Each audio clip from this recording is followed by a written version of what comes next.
This here is a Iowa 4-slice toaster oven. I'm on a mission to find small appliances that I'm able to run off of 1,000 watts or lower, so I can run off the battery bank and inverter. I got a temperature probe sitting there, watching the temperature, and also a kilowatt meter. And we're going to see, and I got the temperature set at 350. That's the average baking temperature, I think. But and this is the model number of it. We're going to run, test, and see how long it takes to preheat it to get it up to 350 degrees, and see how many watts it uses to get to that 350 degrees.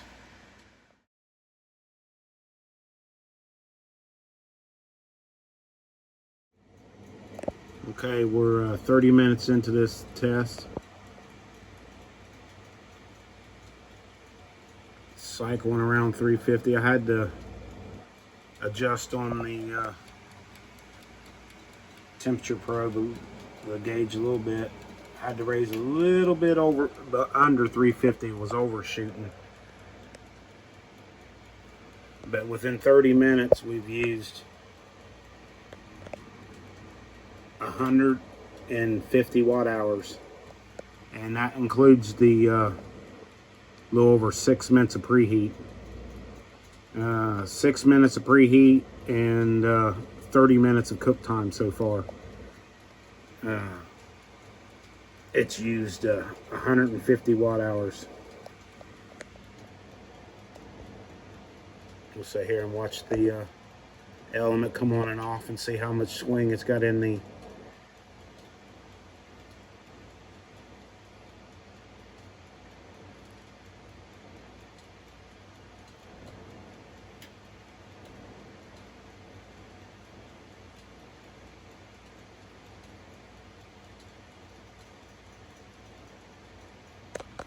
Let's check to see the wattage when the element comes on. Right now the element's not on.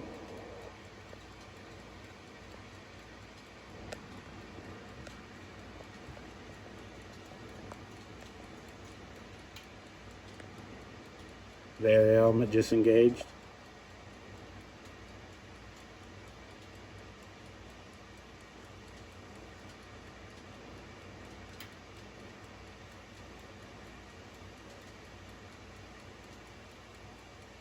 There, the element's back off.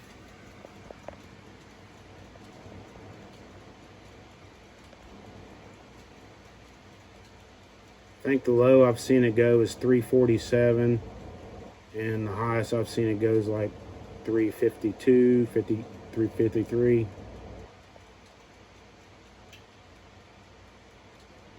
But like I said, it's been a little over 30 minutes now. We'll come back. I'm going to do the preheat to get it to 350, and then after that an hour of cooking time, and we'll see how many kilowatt it's used in, how many watt hours it's used in that 1 hour of cooking plus the preheat.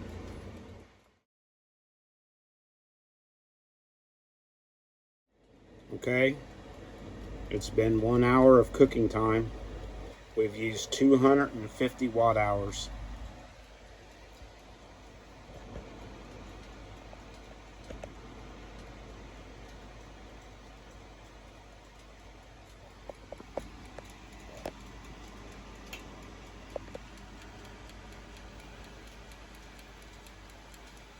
That's how much I had to lower the dial to get. So it's overshooting a little bit. But with the element cycling on and off, the low I've seen is 347 and the high I've seen is 353. But it's usually 352. So it's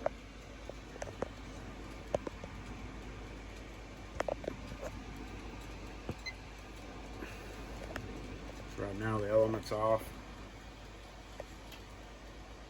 There it goes back on. The highest, the whole time I've been watching, it's the highest I've ever seen a spike to was 722. It's usually around 715. But this is the toaster. It seems to hold temperature pretty good between the element kicking on and kicking off. It's just like I said, the dial. If you look on that dial right there, how much it's above, under 350. That's where I was getting it to road in between the 347 and the 352.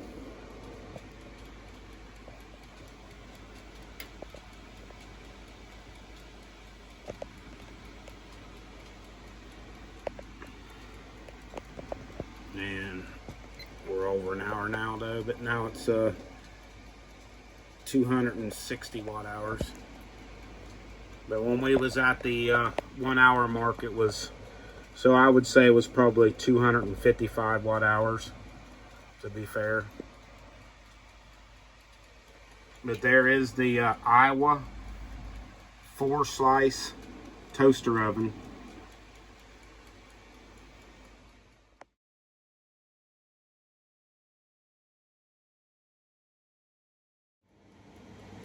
Some might be wondering, how hot can it get?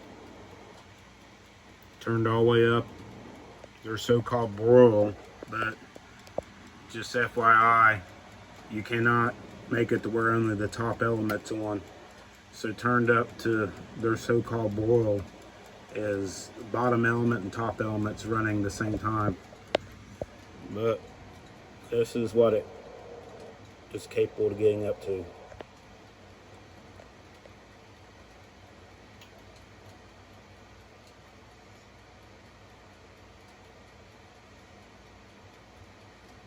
.480 degrees, 82, 80.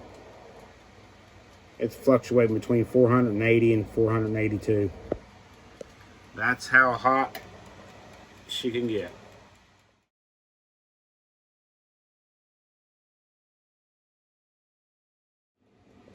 We'll take a look at what the outside of the casing is with it turned up. High as she'll go.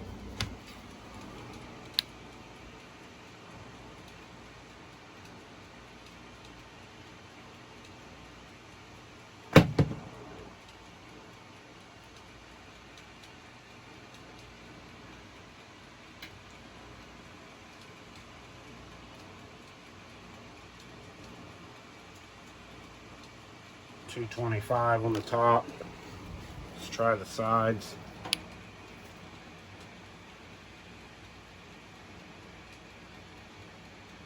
.163 on the sides.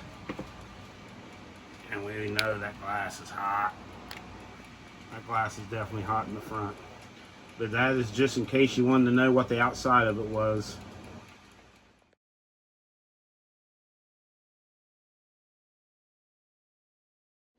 So what's the inside dimensions? Usable cooking area.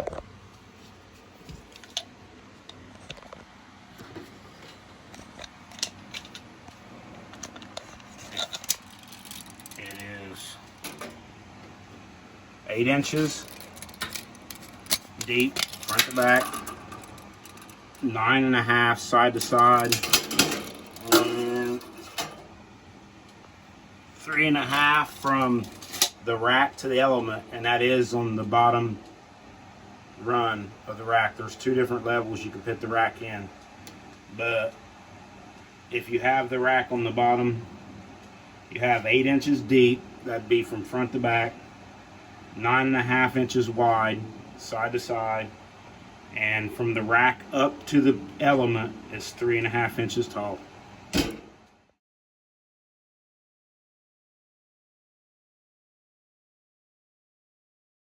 Okay, my final thoughts. Let's start with the pros. The pros is it's definitely able to be ran off of a 1,000-watt inverter. I would even stretch it and say that I don't see it being a problem ran off of a 800-watt continuous inverter, because the peak I seen on this thing was 722 watts, and I only seen it one time. It usually floated around 715 watts. It heats up nicely. It don't take a whole lot of power to do it. And like I said, the big plus is what I was shooting for. Am I able to run it on my inverter? And absolutely. The cons. The only con I could really find with it is the temperature dial. It overshoots a little bit, but that's about any oven. No oven is perfect. Know your oven. That's the only really con I see with it is I just had to dial the dial back a little bit. But after you knew where to put it, there wasn't much swing. It pretty much kept the temperature on it had about a 4-degree swing in it. So yeah, for a 700 watt toaster oven to be able to cook and toast your bread on and only pull 700 watts for under 50 bucks, man, how can you beat that? Then anyway, this was the test run on the AIWA 4-slice toaster oven, and there's the model number, and you can pick this up on Amazon for under 50 bucks. That's all for today, folks. Have a good one.